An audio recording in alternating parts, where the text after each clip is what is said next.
Nate Olson back on halftime with us. It has been since the end of high school football season, since we had our friend from Scorebook Live join us on halftime. We're going to get back into it because it is August, and that means the teams are practicing.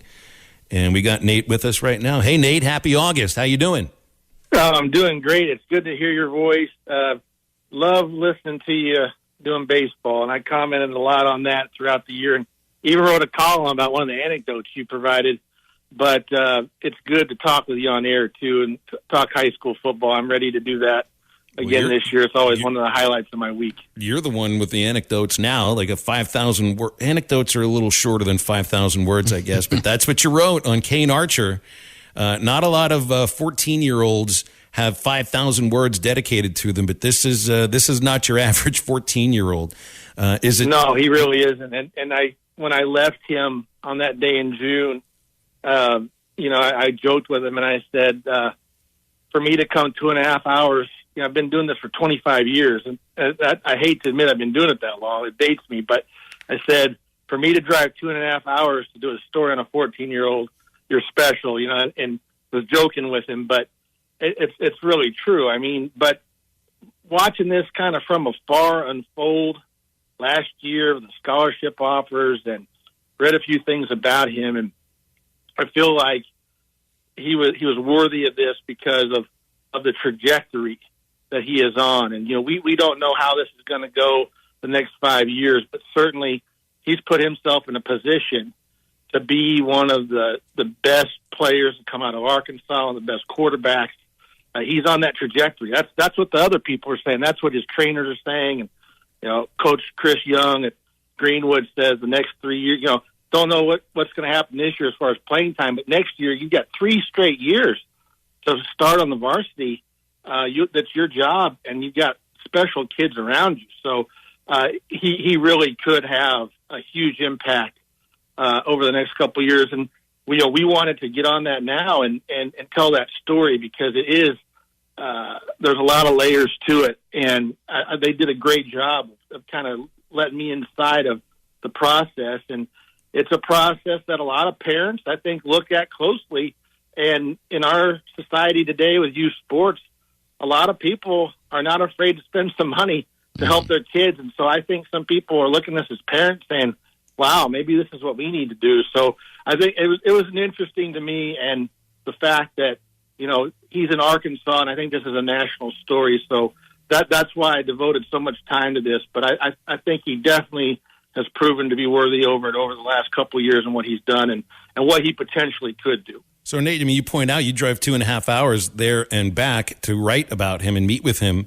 But I'm reading your piece, and Kane's mother Deborah and his father Adam putting in like over $100,000 and just countless miles to put him to help him be in the position that he's in. It takes a certain amount of talent, one, but you also have to have the right kind of instruction and have the right kind of exposure.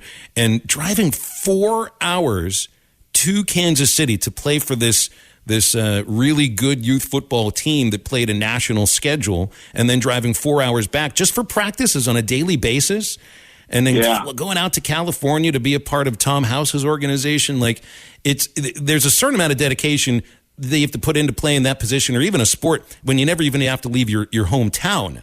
But they're not just leaving their hometown. They're putting in just thousands of miles to get him this exposure, and it looks like it's paying off.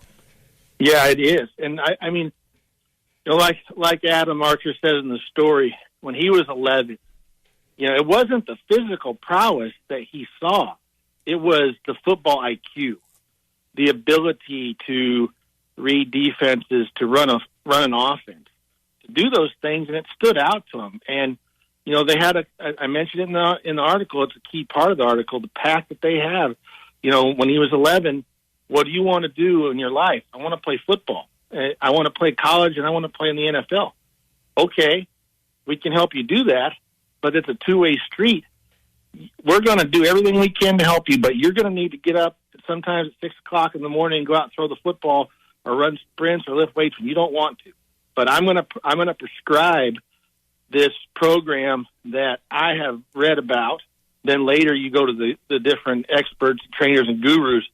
But it started off like that in the backyard and the shop out back that they have working out. And both of them agreed, and through thick and thin, but I think it starts with Kane. He wants to do it. And, I talked to him and I said, you don't resent any of this? You don't feel pressured? No, I don't. This is what I want to do, and I've asked them to do it. I've asked them to help me, and they spent a lot of money, and I'm very grateful for that. I appreciate it, and I want to do everything I can, work hard to make it worth it for them to put the money in. And so I think that's why it works. It wouldn't work in every situation. This isn't going to work with every kid and every family, and I wouldn't suggest that everybody does that. But it was that little spark, that little the noticeable IQ factor, and then the commitment from him. I mean, he's locked in, loaded, super committed. But I think at the same time, they've allowed him to be a kid. What comes to mind when he said that people have compared him to LeVar Ball, but I think about Marv Marinovich, the super parent, USC alumni, star player that had the son Todd, went pretty well up through USC, and then some things happened off the field with him, and he rebelled, that kind of stuff, and he had troubled NFL thing career, but so I think that's who I think about. I think about a super abrasive parent or whatever, but involved. But they're careful, and this is 2022, not 1992. Kids are different, and Adam knows that, and Kane says, when it's time to work out, I work out. When I don't, I go and have fun, and I'm with my friends, and the guys that he hangs out with know that there's going to be certain parts of the day that he's not going to be available, and he may be on a trip to California. He's not going to be around, but he kind of uses his time wisely, I think. Not an hour goes through the day that he's not doing something. Either he's working out or hanging out with friends. I know a lot of the Greenwood football players were at their house. They've got a nice swimming pool, and those guys came and hung out with him some. And so I think it's a good balance. It appears to be everything that I saw talking to everybody. It appears to be a good balance. It appears to be something that he's all in on and doesn't feel pressured to do, and he welcomes it. So when that's the case with a kid, it's going to go well. I mean, I've always told parents, if a kid wants to do something, you owe it to them to help them, whether it's piano, football, baseball, whatever it is, you owe it to them to help them succeed. If they don't want to do it, you can't force them to. I mean, you can, and you can, but it won't work out well. So they have a good relationship from everything I've seen, father, son, mother, son, brother. I mean, they're doing well working together for a common goal. Mm-hmm. And that's the main thing, Nate. When I was reading your story, I think back, obviously, I wasn't a pro-style quarterback or a guy that had, the real admiration to be in the NFL or to be I had the admiration to be a professional athlete, just unfortunately didn't have the talent. But I grew up in the travel baseball scene, playing, close to 100 games, over 100 games a year, from fall ball to spring to summer travel ball. And it was something I wanted to do, but it was something that, now that I look back at it, I did miss out on a lot of things. And that's one thing I think a lot of people think about is, man, you're just missing out on the childhood. But when I was going through it, that's exactly where I wanted to be. Now, reading your story, it does sound like they are the right type of parents, because if I've seen one, I've seen 100 teammates who had the wrong type of parents. The parents who constantly reminded their children how much they were spending on travel, how much they were spending on the team fees and everything else like that. And it was a very toxic situation. It seems like this definitely isn't that. But I do want to ask, how big of a thing has youth travel football become? Because honestly, I didn't even know it was around until about a year or two ago. And I know how big travel baseball is, because I was a part of it from 8 to 14, and then from showcase ball to 14 to 18. Yeah, I'm with you. I didn't realize that until I started reading about him. And I'm like, wow, he's going to Kansas City to play. Started doing some research, and they were talking about some of the teams that they play. And, there's a team out of Los Angeles. I mentioned it in the story. Bookend defensive ends at 12 that are 6'1" and 6'2" and 250. That's who you're going up against. It's a thing. And, I've seen a little bit of it in Arkansas and Little Rock. Reggie Swinton has a group that travels around and does some stuff. But, like in Bryant, where I live, the guys that play, and this is, 4-time state champs, varsity, the kids play youth football here, and most of them, they just play in the league around here. I don't know of anybody in Bryant that's traveling far away that I know of. So I wasn't really aware of that. That was something they really kind of clued me into. And in their mind, they feel like that experience has really set him up to be able to succeed at the varsity level. I mean, when you've played 300 games, you played against guys that are future Division I defensive guys, big guys, or inordinately big and fast, that's going to help him. And, I don't know if that's the case, but the more reps you get, it's going to help you, and you play competition. I think that they're onto something there a little bit. I do think that the varsity level in 6A football, that's a shock for a lot of people. But it certainly couldn't have hurt playing against those types of teams. But I did not know about that, and some of the stories they tell, chronicling the story, they're pretty unbelievable. The one I thought was really funny is that they pull up to a game and a kid drives up in a car, and he's playing against them.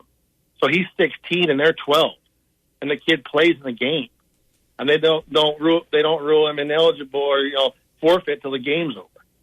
So you see all kinds of stuff, and I think that probably some of those pressures and things that he's seen will help him as he moves along. Is he going to play much this year?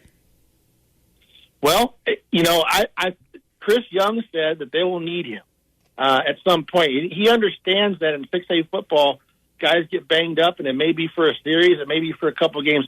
I want to just tell you, Hunter Houston is the incumbent quarterback. He's a senior. He threw for over 3,000 yards last year, led them to the state championship. He got knocked out of the game at halftime in the loss to El Dorado, but he's a very good quarterback in his own right. He's got some Division II offers. I think, Chris Young is hopeful that some Division I programs will offer him. So he's very good, and he's the guy. And as long as I think he's healthy, he's the number one guy. But as Coach Young said in the story, even if Kane is playing some spot snaps and he comes in the game at certain points, and whenever that might be, you're in the offense with Stephen Hogan, the former Greenwood player that went to Arkansas State. You're in that offense. You're in the quarterback room. So when you start next year to play, you're more like a junior than you are a sophomore, because you've been at the practices, in the offense, and probably play some games. And he says we're going to need him at some point. The question is going to be how much they need him. And, if Houston, he was not healthy all last year. He battled some injuries, and he had off-season shoulder surgery on his non-throwing shoulder. So that's the question mark. Can he make it through the season unscathed? If he can, Greenwood, we've projected them, or a lot of media people, to be a contender for a state championship. You expect him to be at the helm, if everything goes as expected with his health. And so, we'll see how that goes. But certainly think he can play at this level. Coach Young said he'd started a lot of other schools. So that's going to be the thing that I think a lot of people are looking at, is what he does in some of the JV games he plays in at first. And then if he gets in the varsity game, what happens, and what kind of opportunity is he going to get? It's going to be a major storyline as we go along, and I predict we'll talk about that some throughout the season. Partners at BetOnline continue to be the #1 source for all your betting needs and sports info. Find all the latest odds, news, and sports developments, including this year's Wimbledon Finals, Major League Baseball, the latest fighting news, and even next season's early NFL futures. Head to the website or use your mobile device to sign up today to receive your 50% welcome bonus on your first deposit. Just use our promo code BLEAV. That's BLEAV to get the bonus and get into the action. Bet online, where the game starts.